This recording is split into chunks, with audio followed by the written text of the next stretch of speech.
High above the cloud, where the air grows thin and the world falls silent, stand the Himalayas. Mountains so ancient they existed before memory, before history, before us. In these frozen heights, humanity has asked one question for thousands of years. Are we truly alone here? When you stand this small before something this vast, you don't just feel wonder, you feel watched, as if the mountains are keeping a secret they never intended to share. They call it the Yeti, not a ghost, not a god, but something that walks, breathes, leaves footprints in the snow. A legend whispered with fear and passed down with certainty.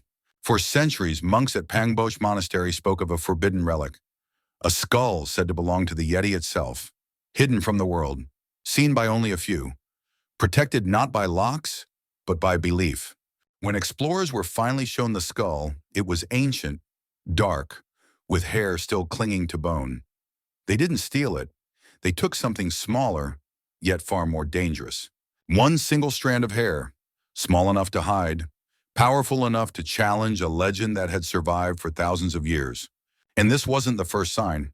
In 1937 alone, 7 separate expeditions found massive footprints in the snow, too large to be human, too consistent to be coincidence. 2 expeditions claimed something even more unsettling. They said they saw it, tall, hair-covered, walking upright. Not villagers chasing myths, but trained explorers who knew the mountains well. Yeti stories are older than Buddhism itself.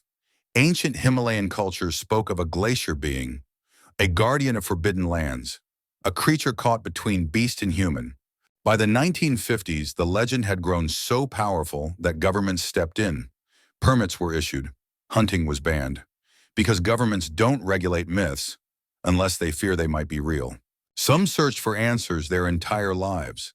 Others lost themselves in the pursuit. And some mysteries refused to be solved. One climber described standing just 10 steps away from a towering figure in the snow. It didn't attack. It didn't run. It simply watched, then vanished. Years later, a man was found dead on a remote mountain road.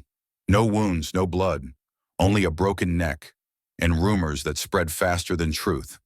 When science finally examined the evidence, the hair, the bones, the footprints, the answer was colder than the mountains themselves. Bare tracks, overlapping footprints, illusions shaped by snow, fear, and imagination. The monster faded, but the story remained. Because Yeti was never just a creature. It was mystery, freedom, and our desire to believe something ancient still watches from the clouds. Today, cameras are everywhere, yet Yeti has vanished. Maybe the real mystery was never what lived in the mountains, but why we needed it to.